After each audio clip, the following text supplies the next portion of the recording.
Vamos lá, pessoal. Vou começar. E aí, quem for chegando, a gente vai continuando a conversa e vamos rendendo o assunto, porque a gente gosta de bater papo, né? Todo mundo da área de direito gosta de falar um bocado. Eu acho que vocês estão nessa turma também, né? Eu espero. Então, a gente está aqui para começar o nosso segundo módulo. E isso é muito bacana, né? Porque a gente vem tendo turmas no primeiro módulo desde novembro, né? Então foram várias turmas desde novembro. E aí a gente está chamando todo mundo que fez o primeiro módulo para a gente começar hoje o segundo módulo. Então essa é a nossa primeira turma que a gente vai iniciar o segundo módulo. E tem muita coisa bacana para falar. Tem muita coisa polêmica para falar, porque a gente adora uma polêmica. E tem muita coisa para a gente aprender, né? E eu espero que vocês estejam animados para esse segundo módulo. Como é que todos vocês estão? Alguém quer falar?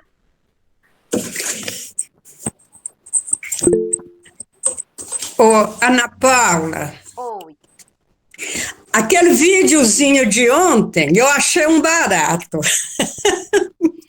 Mas eu tô tendo dificuldade de responder essas coisas no telefone. E não sei se é porque o meu telefone não entra nada ou se é porque eu não consigo fazer entrar.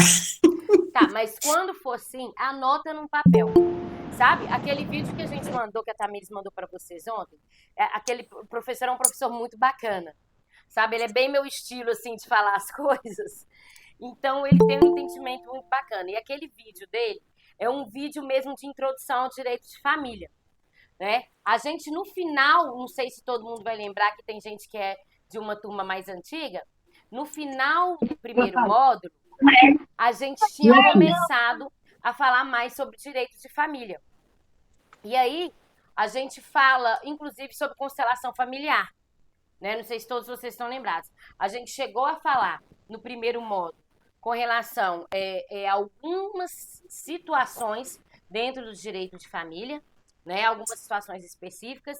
E a gente falou uma semana bastante legal sobre constelação familiar. Todo mundo lembra? Sim. Pois é. A dona Esmeralda está com a mãozinha levantada, dona Esmeralda. Acho que é porque eu esqueci de descer ela aqui, mas Ah, vamos tá. aproveitar o gancho. Mas espera aqui, vamos aproveitar o gancho. Realmente o professor falou ontem que eu estava tentando anotar e eu assisti aquele vídeo dele também. Ele falou sobre o afeto, o auxílio e a história da família. Isso mesmo, a gente vai falar disso hoje sim.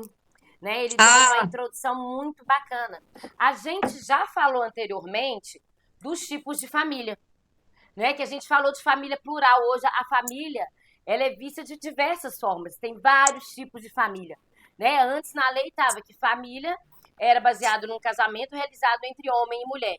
E era isso, né? Era aquela isso. considerada família tradicional. Hoje a gente tem a família plural, né? Nós temos famílias de uma mãe só com o filho, tem a família de um pai só com o filho, tem a família de dois pais com o filho, duas mães com o filho, né? Então, tem a família de afeto, que é aquelas pessoas que moram no mesmo ambiente, às vezes está longe da família biológica, e elas acabam criando um vínculo e viram uma família. Então, hoje, família é um leque gigantesco, né? E a gente falou muito sobre isso, sobre os tipos de família, né, que a gente tem que defender, porque todas têm os mesmos direitos, os direitos são iguais para qualquer tipo de família. E aí, como a dona Esmeralda bem falou, né, a gente mandou um videozinho para vocês, a Tamires colocou lá no grupo, dando uma puxada no que a gente vai falar essa semana, né? Então, a gente quer continuar nessa parte inicial do direito de família, falando mesmo sobre a estrutura da família. E a partir de hoje, durante a semana, a gente vai falar de uma coisa que é muito importante, um assunto que vocês, vários de vocês já perguntaram, que é para falar sobre a curatela, né? Um assunto muito bacana e que tem várias dúvidas nisso aí. Então, a Esmeralda puxou aí o assunto que a gente falou, a gente viu no vídeo, né, dele falando sobre os vínculos que são características de um grupo familiar, que é o afeto, o auxílio e a história. E aí a gente para pensar, porque muita gente, a gente pergunta e fala assim, olha, o que constitui uma família? Ah, muita gente pensa, olha, o sangue constitui a família. Realmente, você ter o mesmo sangue que a pessoa, você é da família da pessoa. Mas hoje o que a gente enxerga? E aquela pessoa que é adotada?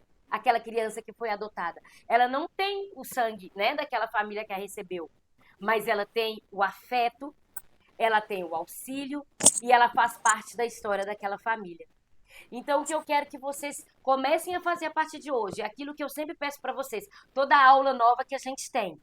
Quando a gente fala em família, hoje vocês vão observar de que forma? Não só aquele vínculo que a gente tinha de olhar, é pai, mãe, filho, primo, tio. Não. Vocês vão pensar nisso. Olha, o afeto. Existe o afeto naquele grupo? Existe aquela relação de afeto, de acolhimento? Existe aquele afeto mútuo, sabe? Eu gosto daquela pessoa, aquela pessoa gosta de mim. E não só no afeto de uma relação amorosa, mas aquele afeto de cuidado. Então, os grupos familiares têm esse afeto. E quando a gente fala em auxílio, é o auxílio mútuo.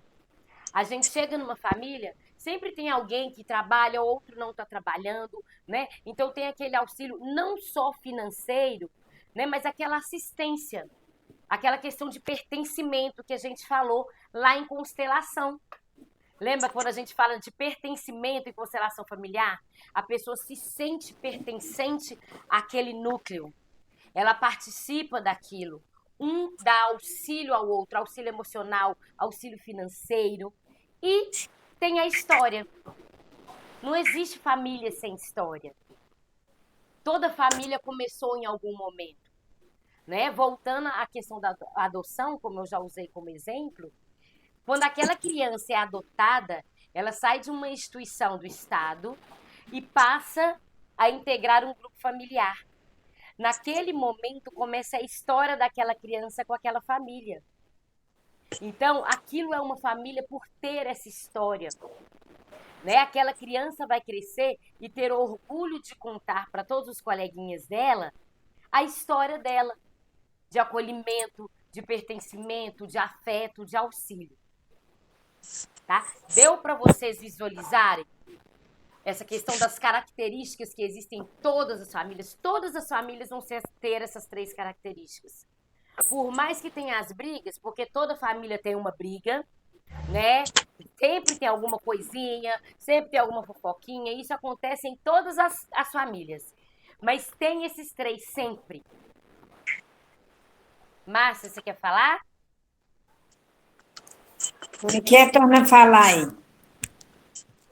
Oi? Repete aí que você falou aí. Picou aqui. Ah, tá. Tá picando, gente? Vocês avisam, tá? O meu aqui tá picando. Eu não sei se é o fone. O meu também. Ou não sei se é o meu telefone, mas tá dando umas picadas.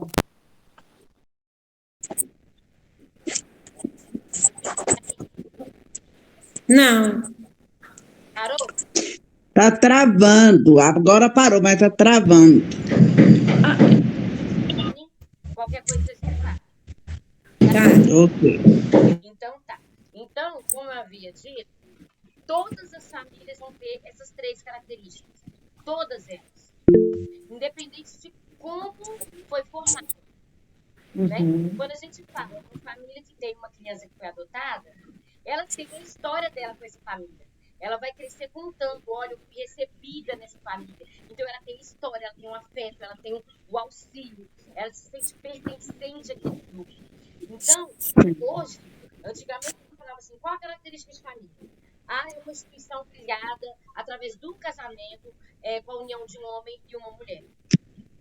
Hoje a gente pode escrever uma página inteira do que significa família.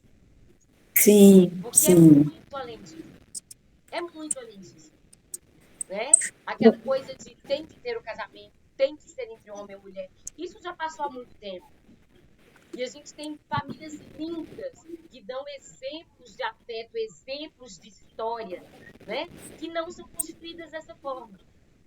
Então, a nossa visão hoje é qual? Quando alguém pergunta para vocês o que é família, olha a complexidade de coisas que vocês têm para falar. Vocês podem ficar uma hora só explicando para essa pessoa o que é família. Né? É verdade. Isso é muito bacana. Porque o nosso olhar. Gente, está passando o carro do picolé nesse momento. Se fizer sentido o que vocês falam, é capaz de vocês escutar.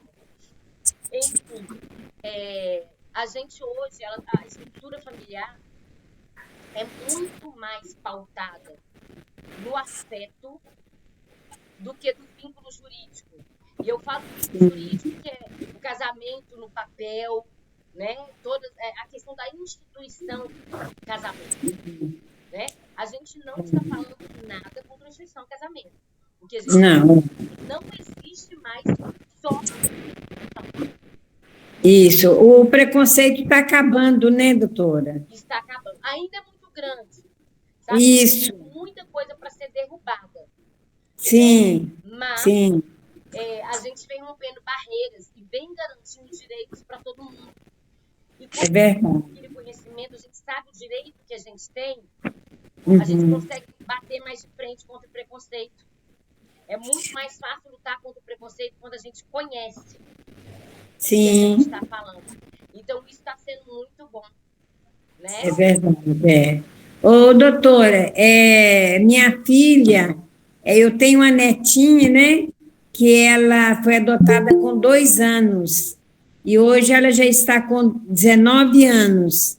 E é assim, é igual você está falando aí, é um membro da família. Não há diferença nenhuma. Não tem diferença nenhuma. Gente, ela fala netinha, a gente pensa que ela ainda está com uns 4, 5 anos, né? Foi com 2 aninhos. A netinha dela é uma moça de 19 anos. 19 anos. Até os 40, vai. Com certeza. Muito legal. Isso é muito. Olha só como que é a relação de afeto e de Sim. pertencimento. Não é uma coisa que mina da gente, né? Transforma, é automático. É verdade. E tem uma coisa, sabe, doutora? Os outros netos meus adoram estudar, né? E já ela não quis, assim, estudar, mas ela quis fazer um cursinho. Então, ela fez o cursinho, ela está trabalhando. Hã? Está nova ainda, dá tempo. Isso. Aí eu não voltei a estudar, não estou no EJA. Pois é. Então, nunca é tarde para o aprendizado, né? Para o conhecimento, né? E assim, querendo ou não, essa idade é uma idade que nem todo mundo sabe ao certo o que quer. É verdade. Gente, a única coisa que eu queria era fazer 18, só para falar que eu tinha 18, porque na realidade não mudou nada. Pelo contrário, começaram a chegar as contas. E a responsabilidade. Pois é. A gente para chegar nos 18, depois a gente quer voltar correndo. Eu falei, você tem certeza? É verdade. Família é uma coisa bem maior do que vínculo de sangue. Né? A gente raramente agora discute vínculo de sangue. A gente tem muito mais coisas para falar do que isso. Muito mais coisas e mais importantes. Né? Então, verdade. Aqui. Áreas de direito de família.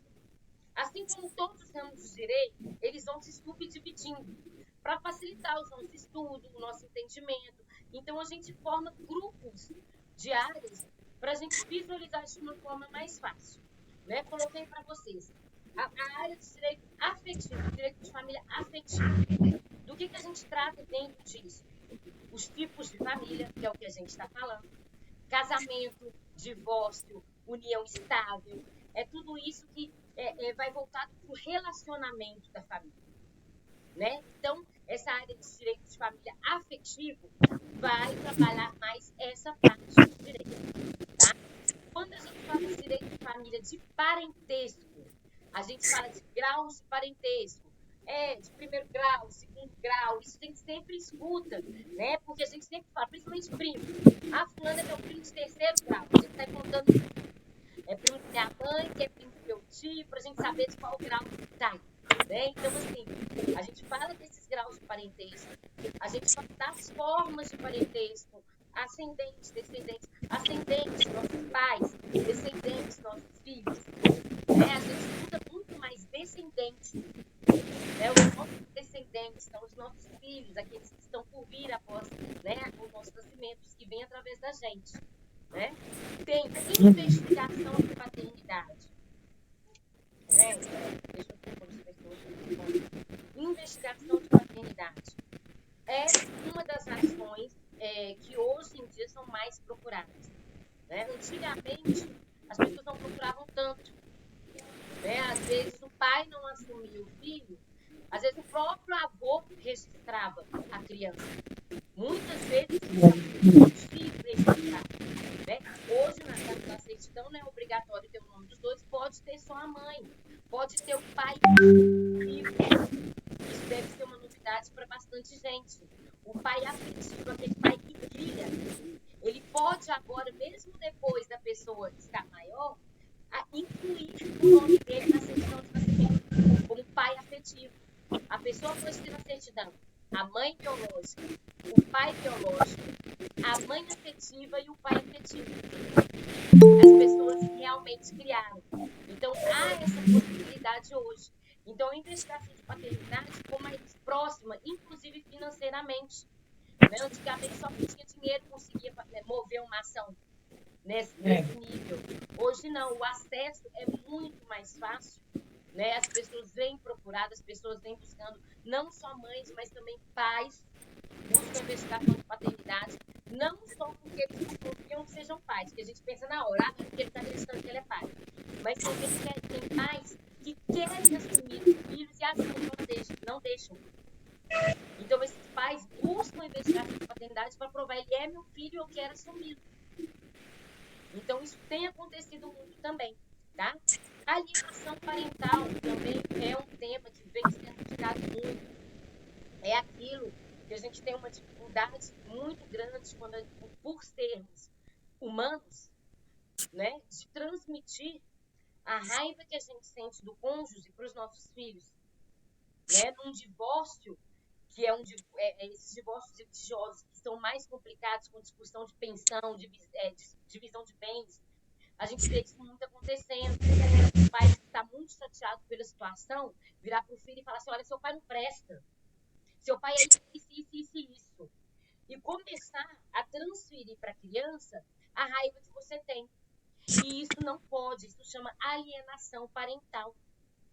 Né? A visão que a criança tem do pai ou da mãe tem que ser construída com ela e esse outro pai ou mãe. Né? Não é porque o pai foi um mau marido que ele vai ser um mau pai. Às vezes ele é um ótimo pai, ele tem carinho com a criança. A mesma coisa com a mãe. Né? Às vezes a mãe começa, depois de um divórcio, um relacionamento novo, o pai fica pé da vida e fala, olha, sua mãe não presta. Sua mãe tá levando o homem para dentro de casa. A gente vê isso todos os dias. Isso chama alienação parental. Não pode. Tá? E aí tem uma outra, na sequência tem o poder familiar, tem situações, são situações extremas, tá, gente? Que um pai ou uma mãe pode perder o poder familiar. O que é isso? Você deixa de ser pai. Isso é uma ação extrema, tá? Não é. Muita gente me procura, ele tá praticando alienação parental, eu quero que ele perca o poder familiar. Não é assim que funciona. Tá? Para a pessoa perder o poder familiar, ela tem que ter cometido coisas sérias para ela ser desconsiderada pai de alguém. E quando a pessoa perde o poder familiar, né, o pai ou a mãe, ela não tem mais nenhum vínculo jurídico, ela não pode mandar em nada, decidir nada e nem ter acesso a essa criança. Ela não é mais ninguém para essa criança, vamos dizer desse jeito. Né? Só é pai ou mãe de forma biológica, mas não tem mais nenhum vínculo. Então, isso é uma ação extrema, né? Raríssimos são os entendimentos do juiz aceitar tirar o poder familiar de alguém. Geralmente é quando envolve algum crime hediondo, né? Alguma situação de maus tratos muito pesada, né? Então, são situações extremas que essa área do direito de família trabalha, tá? E também entra nessa questão de parentesco a adoção e a guarda, né? Que também está um pouco mais perto das nossas discussões do dia a dia, principalmente guarda, quando a gente vê divórcio, tem essa discussão de guarda. Vou abrir parênteses, tá? Só um minutinho, dona Esmeralda, só vou abrir esse parênteses aqui, porque geralmente é uma dúvida que muita gente tem com relação à guarda, tá? Quando a gente fala em guarda, quando está sendo discutido guarda numa ação de divórcio, muita gente vira para mim e fala assim, olha, eu não quero guarda compartilhada. Via de regra, no Brasil, a guarda é compartilhada. E aí eu tenho que explicar uma coisa que é a dúvida de todo mundo. Muita gente pensa que a guarda compartilhada é aquela guarda que cada dia a criança está na casa de alguém. Sabe? Ah, uma semana com o pai, outra semana com a mãe. Não é essa guarda compartilhada, tá, gente? Essa guarda, ela é a guarda alternada. Essa guarda é mais usada em países como os Estados Unidos. Aqui no Brasil, ela não é vista de uma boa forma. Por quê? O que a gente entende?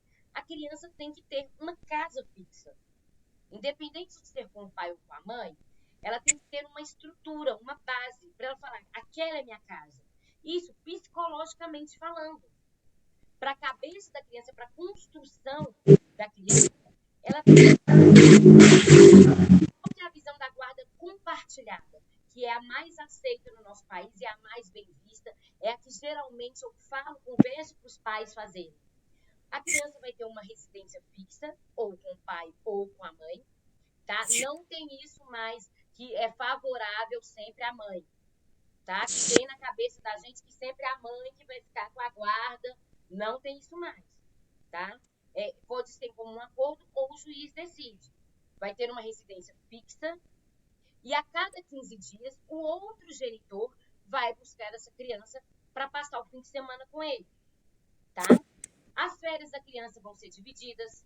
Dia das mães vai passar com a mãe, dia dos pais vai passar com o pai, né? O aniversário da criança vai ser decidido entre os dois ou vai fazer com cada um dos pais separadamente. O aniversário do pai vai estar com o pai, o aniversário da mãe vai estar com a mãe. Então, isso que é o compartilhamento. Mas com relação à residência, a residência fixa da criança é uma. E tem a guarda unilateral, tá? Que também é mais difícil de acontecer, que é a guarda de um só dos pais. A criança vai morar com esse pai, a criança vai ter todas as suas decisões de vida tomadas só por esse pai e ela só vai ver o outro genitor com autorização desse pai, tá? Isso aí também é um pouco mais extremo, né? Só quando o pai começa algum tipo de violência, né? Que o juiz costuma dar essa guarda unilateral. Então, eu quis fazer esse parênteses porque essa questão de guarda gera muita dúvida. Quando a gente fala assim, gente, vamos fazer a guarda compartilhada? A pessoa, não, de jeito nenhum que meu filho vai ficar indo e voltando. Então, já eliminei isso.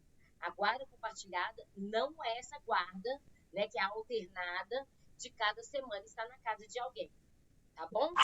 Deu para entender, dona Esmeralda?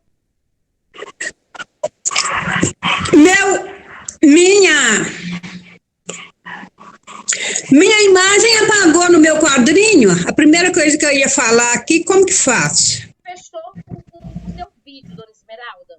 Tem um desenho de uma câmera lá embaixo. Vê se a senhora acha.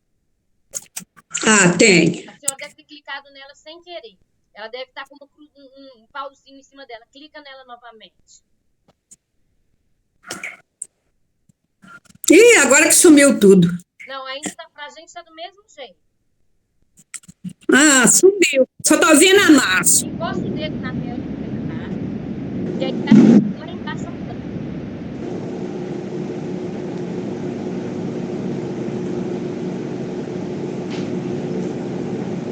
Apareceu? Ah. Ela fica do lado. Ih, sumiu tudo. Não, mas é o seguinte, pra aparecer, a senhora tem que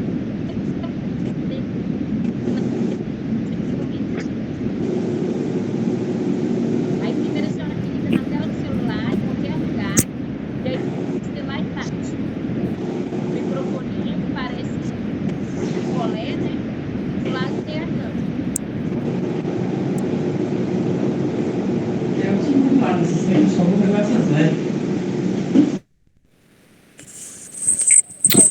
microfone. Sumiu tudo? Peraí, deixa eu desligar aí e se ligar de novo. Tá. Tenta sair e entrar.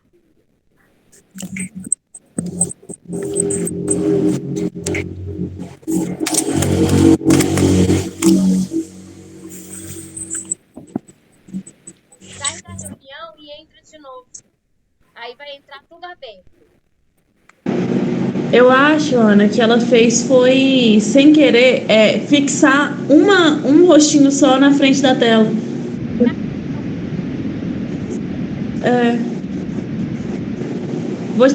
Se ela não voltar, eu vou mandar mensagem pra ela no privado. Só esperar um pouquinho. Acho que ela vai conseguir. Deixa eu ver aqui. Eu não vi se ela conseguiu.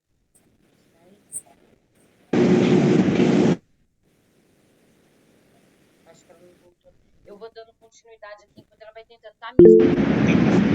Auxílio, eu vou lá agora. Olha. Boa tarde para todos. Boa tarde, Ana Paula. Boa tarde. Eu estava ouvindo você falar a respeito de... Alô? Oi. É a respeito de família. Semana passada eu fui renovar minha carteira de identidade. Aí, na hora que a atendente levantou, falei assim, espera aí que eu vou ali numa sala ali, porque não consta o nome do seu pai. Documento nenhum. Aí eu falei com ela que nós somos 14 irmãos. Só o meu nome é que não consta o nome do meu pai e nem o sobrenome da minha mãe. Aí ela falou assim, por que você não olhou isso antes? Não. Eu nunca quis saber, que eu fui adotado com 2 anos. Eu nunca quis saber quem foi meu pai, como que ele era, porque que eu fiquei nessa situação, não quis saber. Mamãe morreu com 90 anos, tem 16 anos que ela faleceu.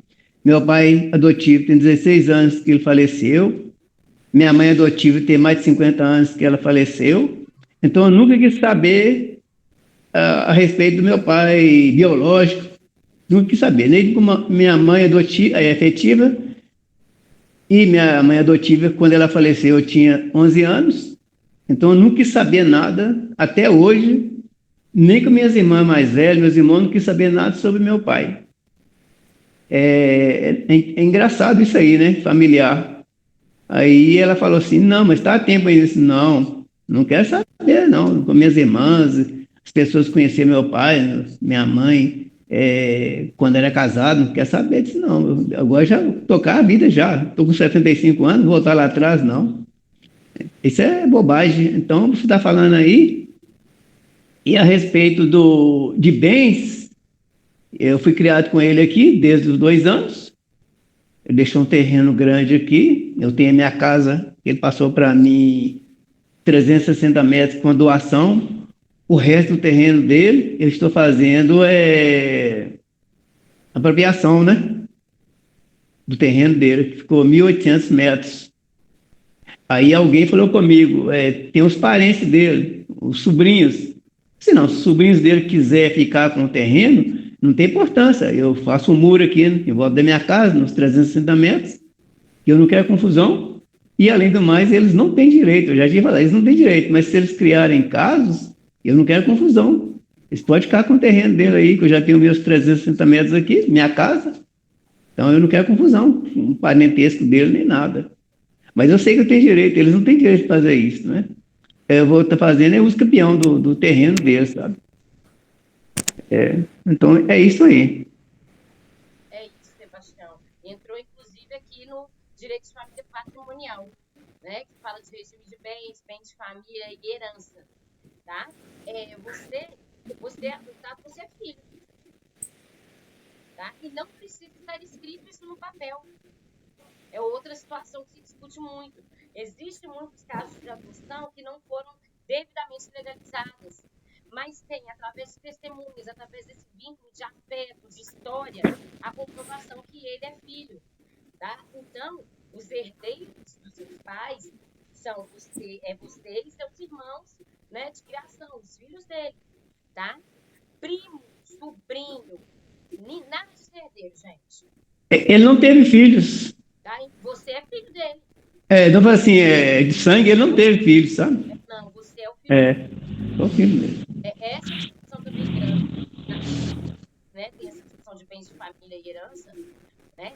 Sobrinho não é herdeiro, né? Se ele não tivesse você, que você é filho dele, se não tivesse você, verificaria se ele teria pais ou irmãos. Sobrinho não é herdeiro, tá? Sobrinho não é herdeiro. Então, Irmãos, parentesco dele, irmãos e irmãs também ele não tem mais não, já morreu há bastante tempo. Então, se fosse fazer um inventário e ele não tivesse filho, no caso ele tem, se fosse fazer um inventário, os sobrinhos deles deveriam abrir esse inventário representando os pais deles. Para isso, o que eles vão ter que fazer? Primeiro é abrir o inventário do pai deles.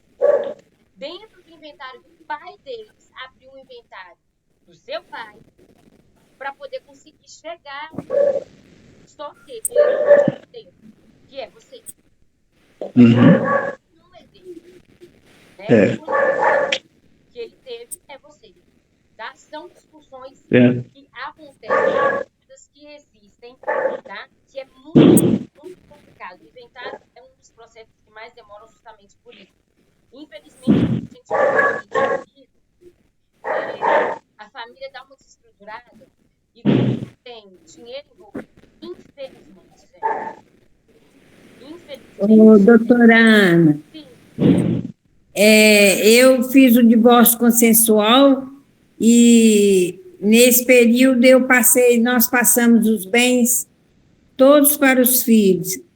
Um assinou para o outro, um abriu mão para o outro, entendeu? Sim. Para não ter a confusão que hoje eu estou tendo, né?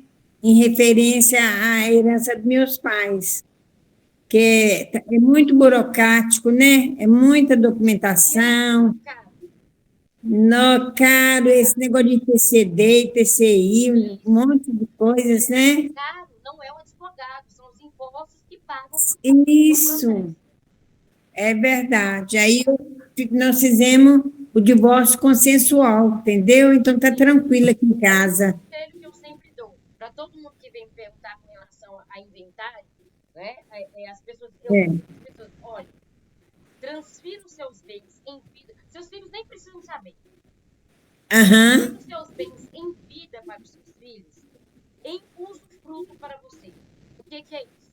Os bens já estão em nome dos seus filhos. Enquanto você tiver filho, você usufrui desses bens. Quando você falecer, esses bens já passam automaticamente para o nome deles, sem precisar fazer inventário. É isso que eu fiz. Facilitador, né, para os seus filhos. E assim, é um pouco mais cômodo até para a pessoa que faz a transferência, né, para os bens para o nome dos filhos, que fica um pouco mais tranquilo. A gente nunca sabe se eles vão ter condições de tocar para frente um processo de inventário. É verdade. E outro, teve até questionamento assim na família, não dos filhos, né? Dos outros. Porque fulano ficou com mais, Bertano ficou com menos. Mas eu fiz uma declaração daquilo que eu queria dar como merecedor, quem que ia merecer aquilo que eu estava passando, que não contribuíram com nada para me ajudar, né? São apenas meus filhos, mas que eu estava deixando para cada um. Eu estou deixando uma casa para cada um. Só que essa que eu moro é da minha caçula, que é um sítio. Então, ela ficou com um bem maior. Hoje, acho que não pode fazer isso, né? Que tem que ser a parte. Quando a gente fala em herança, por exemplo, se você não buscar, os bens, você pode fazer o que você quiser. Então, você tem que fazer os seus bens.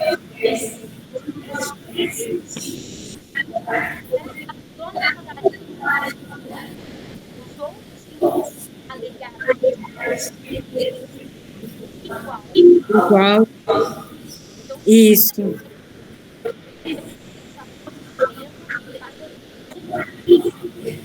Tá? E como eu fiz. Tá? É o que eu fiz, já tem 2 anos já que eu já fiz isso. Estou sentindo bem, porque não vai ter briga, não vai ter confusão, né? Eu estou usufruindo, meu ex-marido, que é o pai do meu filho, está usufruindo, né? Então, estamos na paz, como diz, né? Que herança, infelizmente, eu acho que não tem graça. Né? E se a coisa aconteceu, Não. continua a educação, é uma coisa que antecede o crescimento, tá? Sim.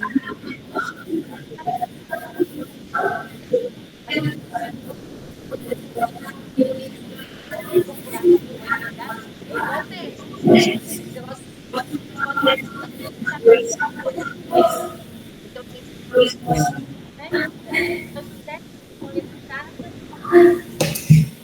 Sim, professora Ana, meu sogro faleceu, sim, deixou um imóvel para 4 filhas.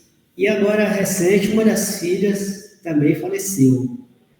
Aí, como é que fica a situação? Os netos dele, caso os filhos da minha cunhada têm direito? ó, ele faleceu, Sim, e aí ficaram os filhos. 4 filhos? 4 filhas. 4 filhos, tá. É, Uma delas faleceu, sim, uma delas faleceu. Agora só restam 3. ela entra no lugar dela no inventário, Ah, sim. tá? Na quarta parte, os filhos dela vão entrar. Ah, beleza. É questão mais de orientação mesmo, porque eu pouco do palpite, né? Me pedem palpite, falei, eu não quero entrar nisso, não. Isso é problema de vocês. Ah, mas você também é da família. Eu falei, eu não quero confusão, não. Faz o Vocês falam. desenho. Faz o desenho, a bolinha lá em cima, ó. Pai e mãe. Faleceu, os 4 filhos, tá aqui os 4. Né? Então tem 4 bolinhas. Faleceu, para quem a bolinha vai? Para os filhos dela. Né? Uma árvore. Sim. E vai puxando. É árvore genealógica? É isso aí. Vai riscando e vê quem entra no lugar. Ah, beleza. Né? Obrigado pela informação. Nada. Sebastião, O inventário ainda está em andamento. Vai fazer 16 anos que minha esposa morreu, eu tenho 2 filhas, uma de 43 e outra de 40 anos. Você falou assim que pode deixar em vida. Eu não posso deixar uma declaração agora para elas, esse terreno, antes do inventário ficar pronto? Não pode não, né? não, o que pode acontecer é o senhor se manifestar no inventário e falar assim, olha, a minha parte, eu já quero que seja colocada em nome delas com usufruto meu. O senhor já pode fazer isso. Porque aí, a sua parte já vai estar em usufruto delas. Porque na divisão do inventário vai ser 50% do senhor e 50% delas. Então vai ficar 25 25. Essa parte do senhor, o senhor já pode requerer que seja colocada em nome delas com usufruto do senhor. Ah, certo. Tá? Uhum. Para com o falecimento do senhor, já cancele automaticamente sem precisar fazer inventário. Ah, sei. E o outro caso,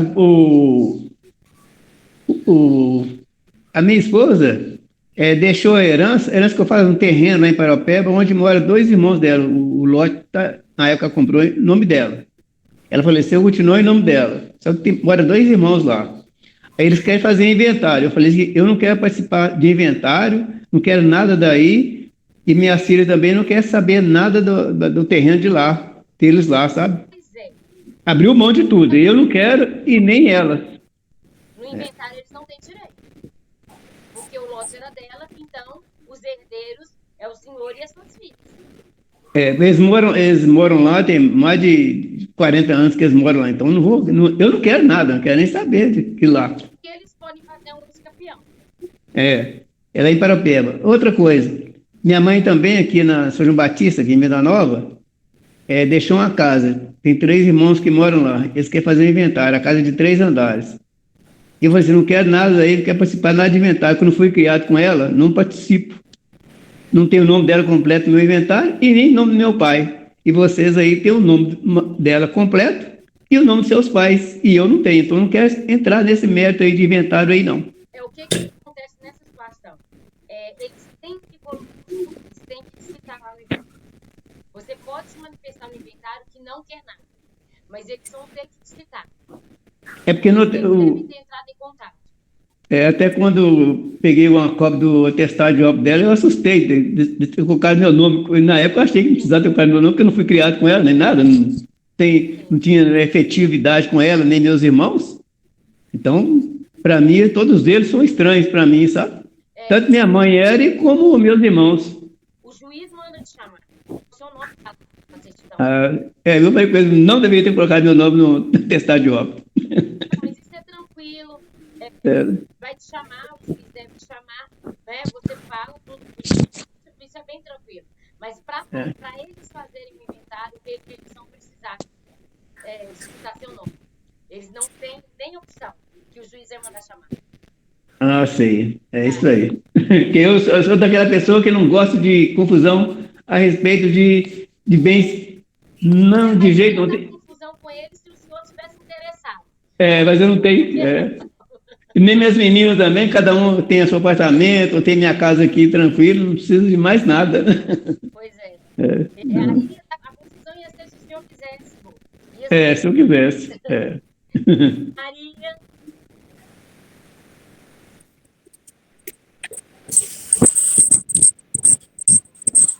Seu microfone está fechado, Maria. Se a gente possui alguns bens e tem os filhos depois que a gente morrer, eles não interessar por esses bens, o que acontece? Olha, se as pessoas moram, é o que acontece na maioria das vezes. Quando a família toda mora no lote, não mexe com o inventário, isso aí vai perdurando nos anos, sabe? Por exemplo, o lote onde eu moro está em nome do meu bisavô. Depois ele já veio meu avô, meus tios, e ninguém mexeu com o inventário, né? Mas se um dia precisar mexer, vai ter que voltar lá atrás para fazer inventário de todo mundo. Não, no caso é o seguinte, eu sou divorciada, divórcio litigioso, o que eu tenho é meu, entendeu? É meu, tá em meu nome, sou solteira, beleza. Aí, se eu morrer, eu tenho 2 filhos, se eu morrer e os meus filhos não quiserem nada dos meus bens, fica para quem? Olha, via de regra, automaticamente, eles teriam que movimentar de alguma forma esses bens, tá? Se forem bens móveis, eu não sei se é imóvel ou móvel. É apartamento. Tá. O apartamento, provavelmente eles vão vender. É o mais provável. Que não tem como ficar parado lá. Se fosse uma casa, com o tempo ela ia ser considerada abandonada, poderia correr o risco de invasão, né? E o Estado poderia se apropriar. Agora, no apartamento, de qualquer forma, eles vão ter que movimentar de alguma forma, porque ele gera dívida, inclusive de condomínio, e eles vão ser responsabilizados por essa dívida. Tá bom. Tá? Obrigada. Então, se eles não resolverem, eles vão ficar pagando dívida, porque a dívida vai para eles. Tá. Obrigada, Ana Paula. A dívida vai. A dívida ninguém deixa de cobrar, não. Isso é que eu sei. Pois é. Tá ótimo.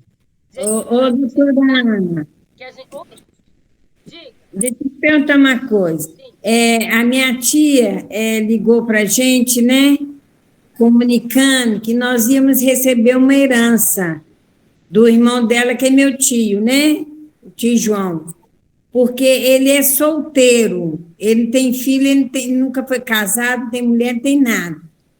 E isso aí procede mesmo da gente que é sobrinho receber? Procede. Se não tem nada, é aquilo que eu falei. Não tem. Se puxou aqui, vai para o irmão.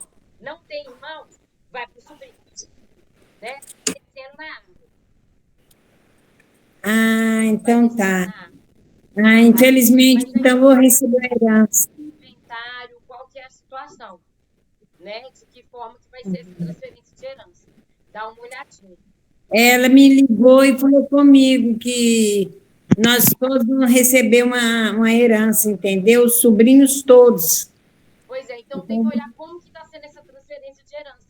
Porque alguém tem que entrar na questão judicial. Não transfere sozinho. Então, olha, qualquer coisa me chama, ou chama tá, que a gente tira a dúvida. Tá. bom? Vou informar da tia direitinho, eu te passo para a Tamires ou para você, Tá, Jônia. tá bom?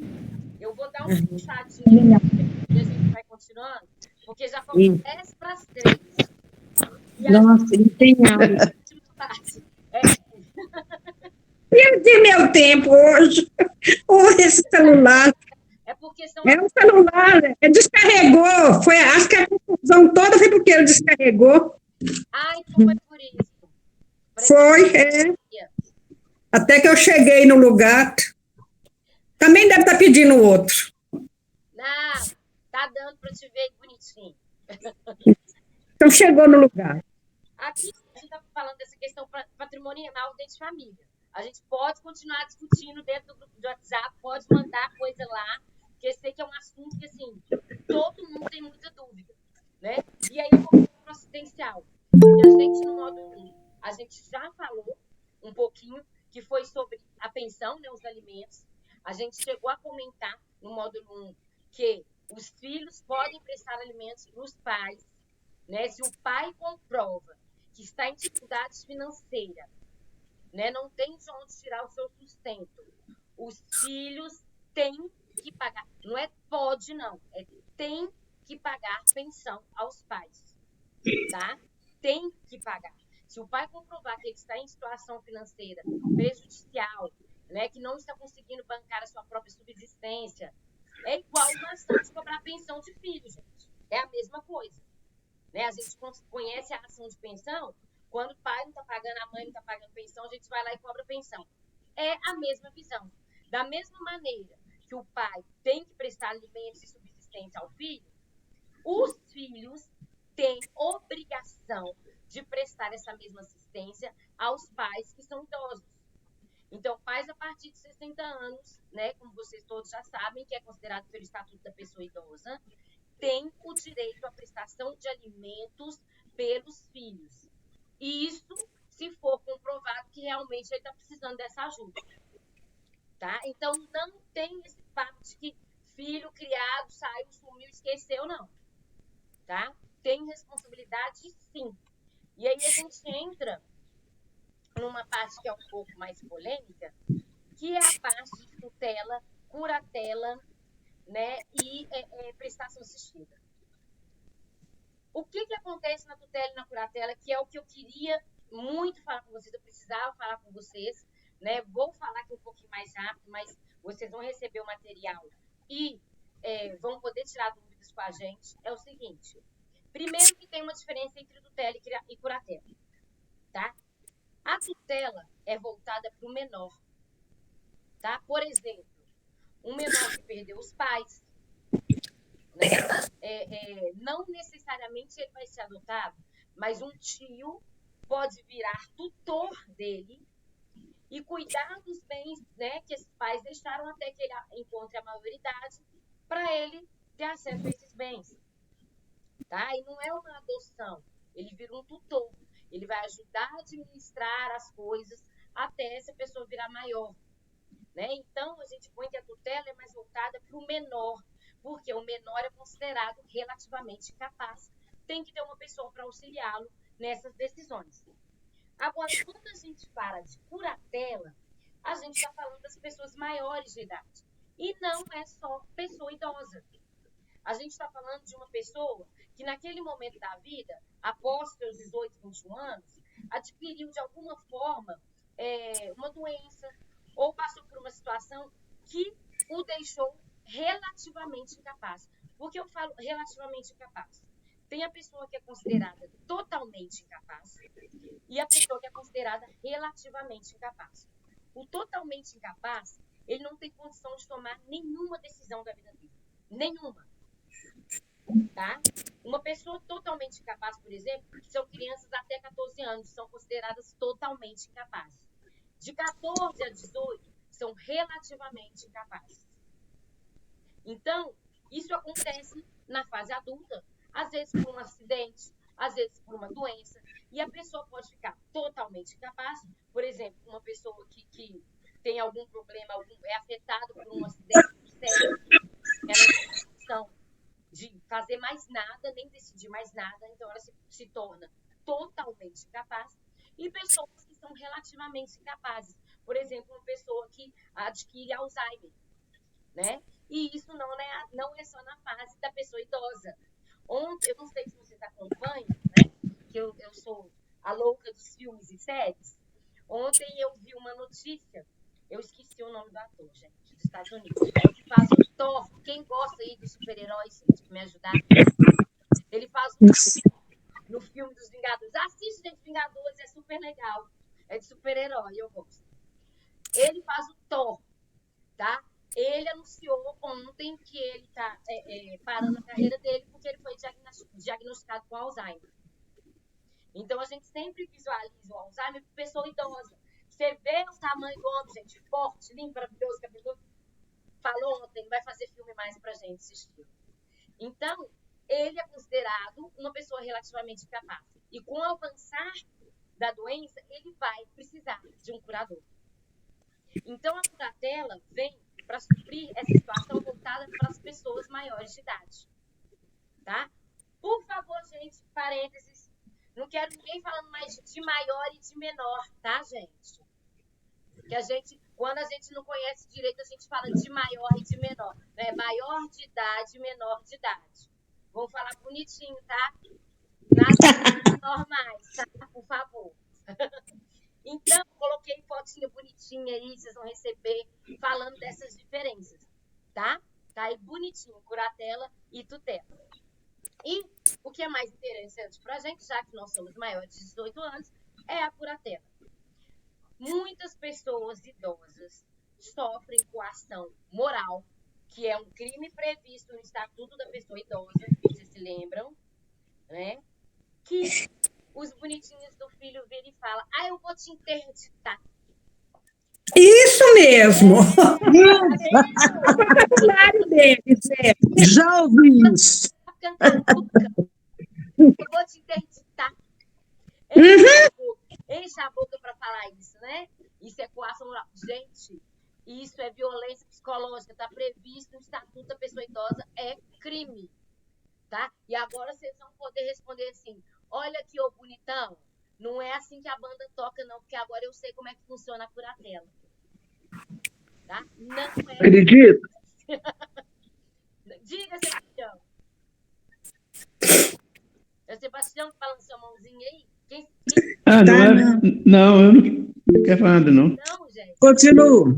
Quem virar e falar, você tá ficando caduca, eu vou te interditar. Aí você fala assim, olha aqui, ó, não vem com essa ameaça pra mim, não, que eu tô sabendo mais que eu sei.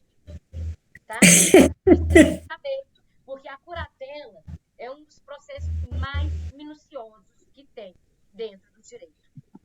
Tá? O juiz não fala que a pessoa é incapaz do nada, gente. Só porque o filho dela chegou e falou que ela tá caduca. Tá? Tem um cuidado muito grande na ação de curatela. É uma lista de documentos gigantescos para a ação de curatela. O objetivo da curatela é proteger a pessoa que está curatelada. Não é colocar os bens dela na mão de qualquer um, não. Então, qual que é o objetivo da curatela? É fazer com que aquela pessoa que está naquele momento, às vezes relativamente capaz, mas às vezes a capacidade até vai voltar. Olha, ela está com um problema cerebral, mas tem como tratar, e ela vai melhorar daqui a um tempo. Então, essa curatela vai ser por tempo determinado. Ela foi feita para proteger essa pessoa, para que abuse, principalmente das situações financeiras dessa pessoa. Tá? Então, o processo, ele é muito minucioso, e ele é todo judicial. Não existe de, eu vou no cartório e você vai assinar uma procuração para mim porque eu vou mandar em tudo. Não assina nada. Tá? Não está assinando nada que esse povo dá para assinar, não. Viu, Dionísio? Aí, meus filhos com certeza não vai falar essa palavra não, porque se falar, vai precisar muito de dentista, viu? Eu disse é um barato. Oi, Daí, diga, Daí. Eu estou gostando muito do assunto, sabe? E tem até coisas que eu preciso de aprender mesmo. Mas, infelizmente, eu vou ter que sair, tá? Aí depois eu mando mensagem para você. Dá uma olhada no resto da aula, tá? Tá bom. Tá bom, então. Viu? Tá, fica com Deus. Nesse momento, eu vou correr aqui para poder passar essas informações para vocês e no grupo a gente continua conversando. Mas é porque isso é importante, que é para vocês se defenderem, tá? Com relação à curatela, é defesa. Então, não deixa ninguém aumentar a voz para vocês, não. Isso não é ameaça, não, tá? Então, é uma ação judicial, tem que ser judicial, tá? A lista de documentos é gigantesca, né? Não é qualquer pessoa que pode ser curador. Coloquei aí para vocês, inclusive os artigos. Vocês vão ganhar o Código de Defesa Civil aí, nós vamos mandar em PDF para vocês, tá? Nós vamos mandar no grupo. Quem que pode ser curador? Pai ou mãe? Se não tiver pai ou mãe, vai descer na escadinha. Cônjuge ou companheiro, também pode ser. Os descendentes, os filhos, né? Que na maioria das vezes são os filhos, mesmo com relação ao acidente, acabam sendo os filhos na grande maioria das vezes. Só essas pessoas podem ser. Se não tiver essas pessoas como responsáveis, o juiz pode escolher um curador. O juiz tem essa autonomia, tá? E para ser curador, não basta ser só uma dessas pessoas, não, tá? A pessoa tem que provar para o juiz que tem capacidade física, mental, tá? Que tem sua própria condição financeira. Você tem que apresentar tudo, gente. Você tem que passar no exame médico, mandar para o juiz. No exame com o psiquiatra, mandar para o juiz. Mandar todas as suas contas bancárias para o juiz, que ele quer ver se você tem seu próprio dinheiro. Tá? Se você tem declaração de imposto de renda, você tem que mandar para o juiz. O juiz vai analisar se você está sendo curador daquela pessoa por interesse ou não. E se você tem condição de ser curador daquela pessoa. Então, o juiz vai avaliar tudo isso minuciosamente, tá? E aí, ele pode dar uma curatela parcial, uma curatela provisória, enquanto ele está analisando isso. E aí que vem o pulo do gato. A partir do momento que a curatela é concedida, essa pessoa tem que prestar conta até de um palito de dente que ela comprar com o dinheiro da outra pessoa. Tá? Eu tenho um processo de curatela que eu falo assim, olha, tem muita gente que gosta de mexer no computador e tal, mas eu falo assim, ó, compra um caderno.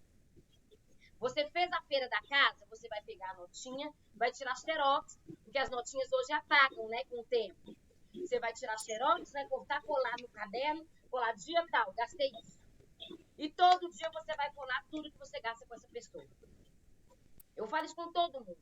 Porque não tem data. O juiz simplesmente do nada vira e fala assim, olha, ô Dona Maria, traz aqui para mim a prestação de contas de tudo que você está gastando. E se você não mostrar o extrato bancário provando que o que saiu você gastou com determinadas coisas que estarem no caderninho, você responde criminalmente. Então, esse papo de que eu vou te interditar não é assim que funciona. Tá? E não tem golpe em cima disso, não. Ninguém consegue passar a mão no dinheiro da pessoa fazendo isso, não. A gente vê muito caso de maus tratos baseado numa curatela, né? Que você vê a pessoa gastando dinheiro da pessoa e não cuida da pessoa direito, mas o juiz pede. Do nada, o juiz pede e fala assim, aqui, fulano, traz aí seu caderninho que eu quero ver como é que tá. E esse caderno, o juiz fura e coloca lá no processo. Então, tem cliente meu que eu já fiz da curatela um tempão, que fala assim, Ana Paula, eu levei o caderno pro juiz e ele ficou com ele. Então, começa um caderno novo. Mas não deixa de anotar. Anota o valor que gastou, quanto que gastou, por que gastou. Tá? Não é brincadeira. Para a pessoa não gostar. O fato de virar curador de outra como ameaça, ela realmente não sabe o que está falando. Não faz ideia do que está falando. Tem gente que vira... Eu vou fugir de ser curador. Tá? Porque tem que fazer tudo na consciência. Você está se responsabilizando por uma pessoa, pela vida dessa pessoa. Você tem que levar relatório médico dessa pessoa para o juiz. Que o juiz tem que saber se ela está bem. Ó, eu quero lá o relatório dela. Já fez aí, ó, 6 meses, cadê? Como é que tá a saúde dela? Eu quero ver. Então, não é brincadeira. sabe? Quem vira e fala assim, mas tá ficando caduca, eu vou te interditar. Não faço ideia do que tá falando. Ignora, ou então arrasa com ele e fala que você sabe mais que ele. Né? Vira e fala assim, vai tentar pesquisar alguma coisa no Google, pelo menos, antes de me ameaçar. Né? Porque não é brincadeira, é muito sério, tá? Não é qualquer pessoa que pode entrar, não é qualquer pessoa que pode ser, né? Tem aí a listinha dos direitos e deveres, tá? Que são esses que eu falei, de prestar tudo direitinho, vocês vão receber, tá lá, o dever do curador, prezar pela saúde do curatelado, administrar o patrimônio do curatelado, fazer prestação de contas. Não tem outro jeito. Tem que fazer a prestação de contas. Garantir para quem está sendo curatelado, tem que garantir igualdade de oportunidade, não discriminação, vida, habilitação e reabilitação. Se a pessoa está sendo tratada de médico, tem que estar mostrando para o juiz que está indo no médico. Ó, como é que está o tratamento dela? Tem que mostrar para o juiz. Saúde, educação, moradia, trabalho, tudo isso tem que ser garantido. A pessoa é gente, fugiu. Ela não é totalmente incapaz, né? Ela é parcialmente incapaz. Então, ela tem condição de fazer algumas atividades, ela tem condição de trabalhar. Então, eu tenho que garantir que ela tem um trabalho digno. Se ela quer trabalhar, ela vai ter um trabalho digno. Né? E a curatela não é só para pessoas que têm alguma questão de saúde. Tá? Às vezes, existem aquelas pessoas que realmente são descontroladas. Literalmente descontroladas. Você consegue provar para o juiz que aquela pessoa tem muitos bens, mas que ela não tem nenhum tipo de controle. E isso pode levar ela até o risco de vida. Você consegue descobrir. Essas pessoas também podem ter curador. Tá? Então, por aí vocês veem que, primeiro, não é ameaça para a pessoa idosa alguém achar que isso é ameaça, que a pessoa literalmente está só achando. Né? Segundo, a proteção tem uma pessoa de panos. Então, pode ser uma fase de ser criança que de repente ficou acamada. Então, a gente faz isso. Curatela,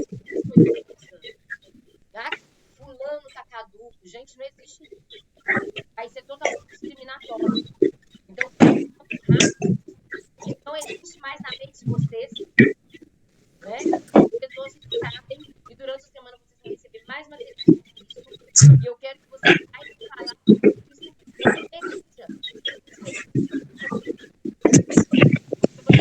Defender. Tem várias coisas no dia a dia da gente que as pessoas usam contra a gente como arma, porque a gente é ignorante no assunto. Então as pessoas aproveitam. É mesmo. Então, nessa parte, ninguém mais vai ameaçar vocês. Ninguém. Não deixe ninguém usar como arma a ignorância de vocês. Todos nós somos ignorantes em algum assunto. E a gente não pode deixar que as pessoas usem a nossa ignorância contra a gente. Então é isso, é buscar conhecimento e se informar. Se você recebe alguma ameaça de alguma coisa que você ignora, que você não conhece, vai buscar conhecer, para você saber se defender. Porque as pessoas adoram usar a ignorância das outras como arma. Isso é de anos, isso é centenário. É o que foi feito na escravidão. É o que foi feito com os povos indígenas quando os portugueses chegaram aqui. Né? As pessoas subjugam. Deixa eu te falar, eu vou ter que sair agora. Eu vou ter que sair agora que eu vou no médico, Ana Paula. Tá joia, Maria, mas a gente finalizou. Agora só vamos abrir para bate-papo, tá? Então, um abraço para todo mundo aí, ó. Gostei demais. Tchau. Tchau. Tá bom. Fique com Deus. Ô, professora, eu quero fazer uma pergunta. O curador, ele pode cobrar alguma coisa pelo serviço prestado ao curatelado? Pode. Assim pode, né? Se ele comprovar que ele precisa desse rendimento, tá? É previsto em lei que o curador receba um salário, tá? E o juiz vai avaliar isso e o juiz vai dar um valor. Então, ele vai ver as condições de vida desse curador, né? Dependendo dessas condições de vida, o juiz vai colocar um valor. O curador pode, isso não é contra a lei, é previsto em lei. Na ação de curatela, o curador já pode pedir que você já paga um salário por isso, né? Porque mesmo porque a gente sabe, claro, em algumas situações não, a gente sabe disso, né? E não é fácil, muitos curadores deixam de trabalhar para cuidar, né, das pessoas. Então, o salário do curador é previsto em lei. Sim, porque eu era diretor de uma instituição de caridade, uma EPI, e muita gente chegava lá, a gente precisa colocar o meu pai aqui ou minha mãe, porque somos 5 irmãos e ninguém quer cuidar, porque todo mundo tem as suas ocupações e não tem como, né, o salário dele não dá para manter meu pai, né, cuidando do meu pai, então quero colocá-lo aqui. Eu falar, mas por que você não entra um acordo, né? E o teu pai custeia aí o teu trabalho, com os cuidados dele, né? Não, mas meu irmão não chega a um acordo. Eu falei, então fica difícil. Exatamente isso. Mas, infelizmente, a gente enfrenta isso também. Nem sempre os filhos têm a paciência. Às vezes não é tempo. Às vezes não é tempo. Às vezes não tem paciência, às vezes não tem o preparo, né?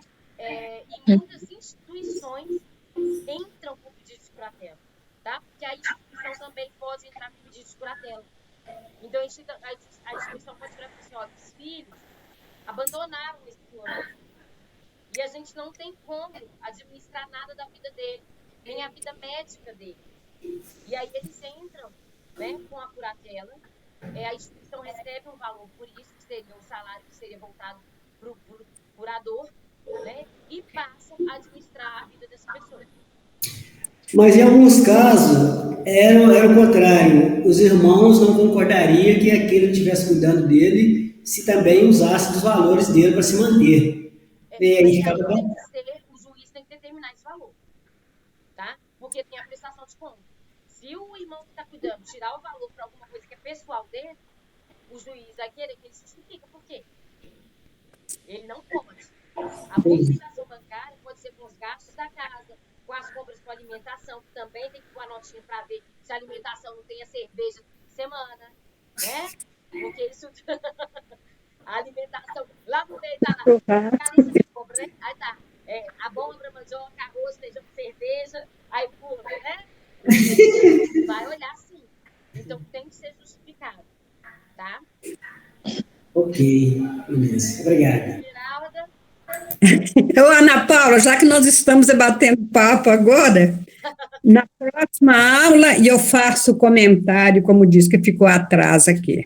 Mas, já que eu estou escutando aí o papo dos dois, a minha vizinha aqui, eles falam assim, passou de 80 anos, então vai ser interditado.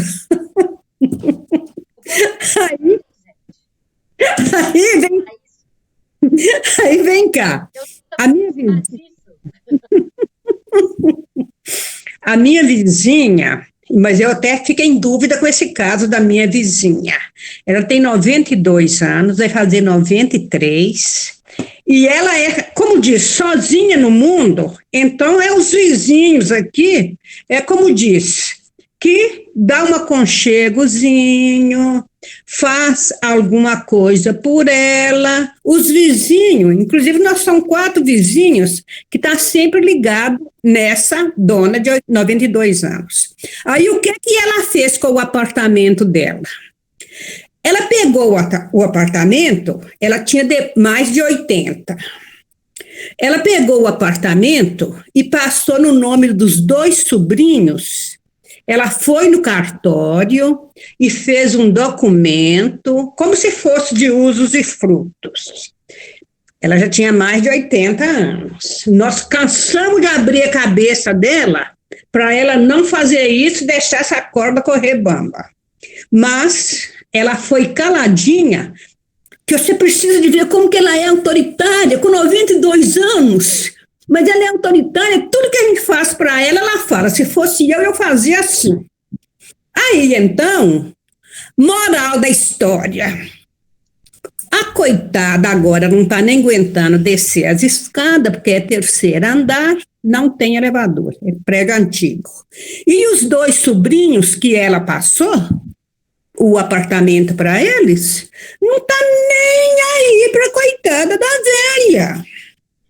Ainda quebra o pau um com o outro. Como diz, a velha com o sobrinho. Um que de vez em quando aparece, que é caminhoneiro, aparece para usar o apartamento para dormir e a comidinha, né?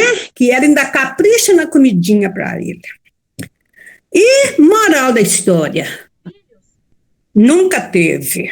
Teve 3 casamentos e nunca teve filho. Olha, esse documento tem 2 situações que tem que ser analisadas. Primeiro, se ela fez esse documento como aquilo que a gente chama de contrato de gaveta, né? Escreveu, assinou, eles levaram no registrado firma, não tem validade nenhuma. Tá? Por quê? Quando a pessoa já está naquela idade, né, que a gente fala, após os 60, a pessoa idosa, junto com esse documento, eles pedem um laudo médico falando que essa pessoa está em plenas condições da sua capacidade mental para estar fazendo isso. Tá? Isso é uma coisa que se pede, mesmo se ela fosse fazer fosse fazer algum tipo de, vamos ver, testamento para eles. Eles iam pedir isso. Então, dependendo do documento que eles fizeram, não tem validade nenhuma, né? E dependendo da situação, o próprio Ministério Público pode intervir, tá? Colocando um curador judicial com ela, né? Se houver qualquer tipo de denúncia de abuso, né? Que já está infringindo o estatuto, o Ministério Público pode, sem ninguém da família pedir, o próprio Ministério Público pode pedir que ela seja curatelada pelo Estado. Então, tem que ver qual que é essa real situação, né, do relacionamento dela com esses sobrinhos. Mas aí, para poder tomar uma decisão com o Ministério Público para olhar isso, igual de vez em quando a gente faz o comentário aqui, a fofoquinha de nós 3 ou 4 aqui, né? É só chamar o Estatuto do Idoso, levando o conhecimento do Estatuto do Idoso. Mas o problema é que ninguém tem coragem de levar. Por isso que tem 180, gente. Ligação anônima, não pega nenhum dado de ninguém.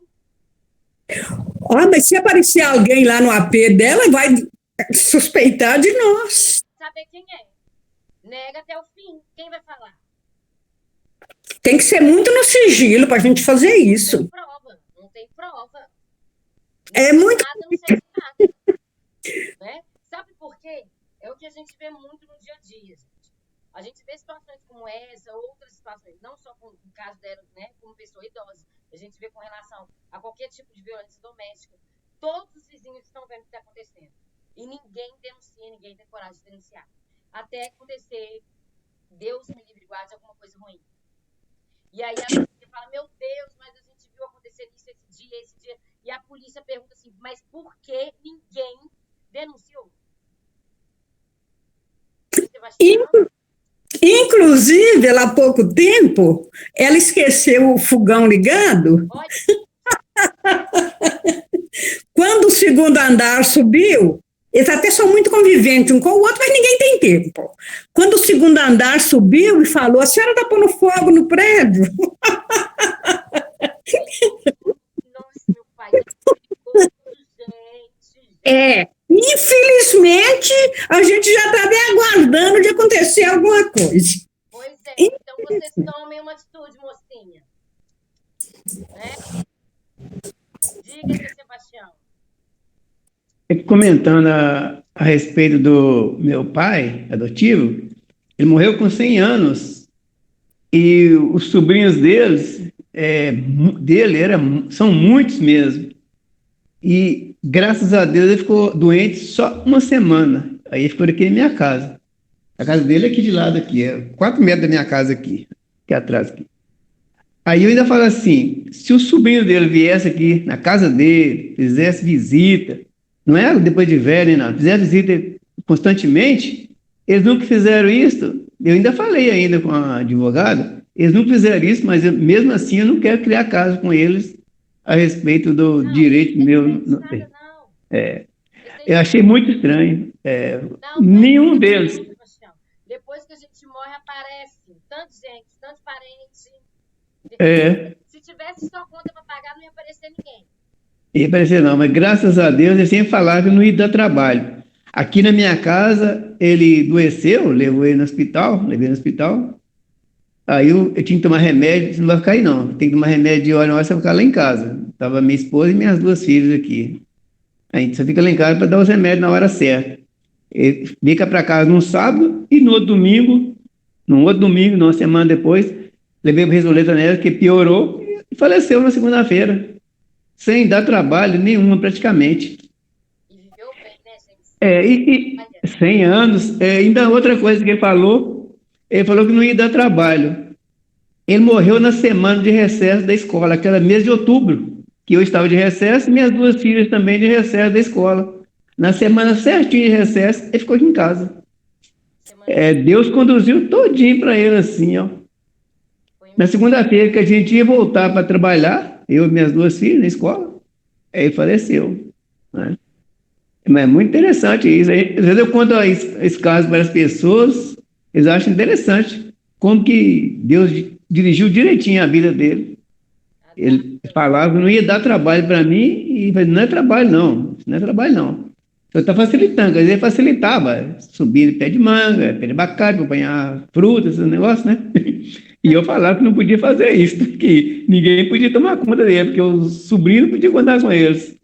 E eu e minhas meninas trabalhavam, então era bem complicado, né? Não vou dar trabalho, não. Graças a Deus, foi tudo bem caminhado. Morreu com 100 anos, praticamente lúcido.